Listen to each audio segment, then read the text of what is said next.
7 सितंबर 2025 रविवार को चंद्र ग्रहण वाले दिन 16 श्राद्ध प्रारंभ हुए थे और अब 21 सितंबर को सर्वपितृ अमावस्या के दिन सूर्य ग्रहण रहने वाला है। यह संयोग करीब 100 वर्षों के बाद बन रहा है।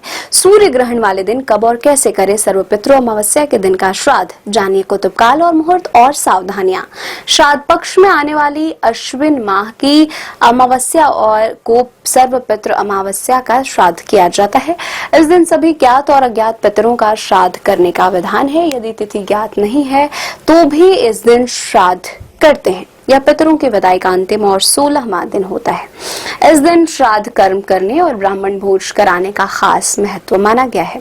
21 सितंबर 2025 सर्वपितृ अमावस्या के समय श्राद्ध का समय कुतुब मुहूर्त दिन में 11:50 से दोपहर 12:38 तक, रोहिणी मुहूर्त दोपहर 12:38 से अपराह्न 1:27 तक, अपराह्न काल दोपहर बाद 1:27 से 3:53 तक।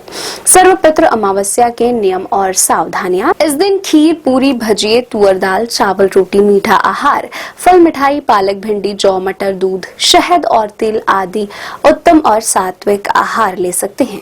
श्राद्ध में चरखा, मांसाहार, बैंगन, प्याज, लहसुन, बासी भोजन, सफेद तिल, मूली, लौकी, काला नमक, उड़द, कुल्थी, सत्तू, जीरा, मसूर की दाल, सरसों का साग, सरसों की पत्ती, चना, काला जीरा, कचनार, खीरा आदि वर्जित माना गया है। यदि इनका कोई उपयोग करता है तो पितर नाराज हो जाते हैं। सर्वपितृ अमावस्या का श्राद्ध कैसे करें? सबसे पहले तर्पण करें, फिर पिंडदान करें, फिर अग्निहोत्र कर्म करें, फिर पंच बलि कर्म करें और अंत में ब्राह्मण भोज कराएं। तर्पण और पिंडदान। सर्वपितृ अमावस्या पर तर्पण और पिंडदान का खासा महत्व है। सामान्य विधि के अनुसार पिंडदान में चावल, गाय का दूध, घी, गुड़ और शहद को मिलाकर पिंड बनाए जाते हैं और उन्हें पितरों को अर्पित किया जाता है। पिंडदान के साथ ही जल में काले तिल, जौ, कुशा, सफेद फूल मिलाकर तर्पण किया जाता है।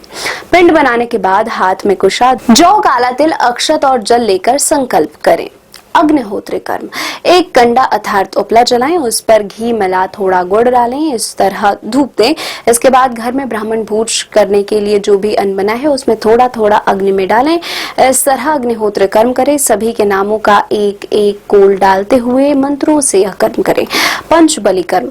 इस श्राद्ध में पंचबलि अर्थात गोबल, श्रान बल, काक बलि और देववाद्य बलि कर्म जरूर करें। अर्थात इन सभी के लिए विशेष मंत्र बोलते हुए भोजन सामग्री निकालकर उन्हें ग्रहण कराई जाती है। अंत में चींटियों के लिए भोजन सामग्री पत्ते पर निकालने के बाद ही भोजन के लिए थाली अथवा पत्ते पर ब्राह्मण हेतु भोजन परोसा जाए। साथ ही जमई, भांजे, मामा, नाती और कुल खानदान के सभी लोगों को अच्छे से पेट भरकर भोजन खिलाकर दक्षिणा जरूर दें। ब्राह्मण भोज यथाशक्ति 1, 3, 5, 11 या 21 ब्राह्मणों को बुलाकर उन्हें भरपेट भोजन कराएं। भोजन के बाद उन्हें यथाशक्ति दान दक्षिणा देकर विदा करें।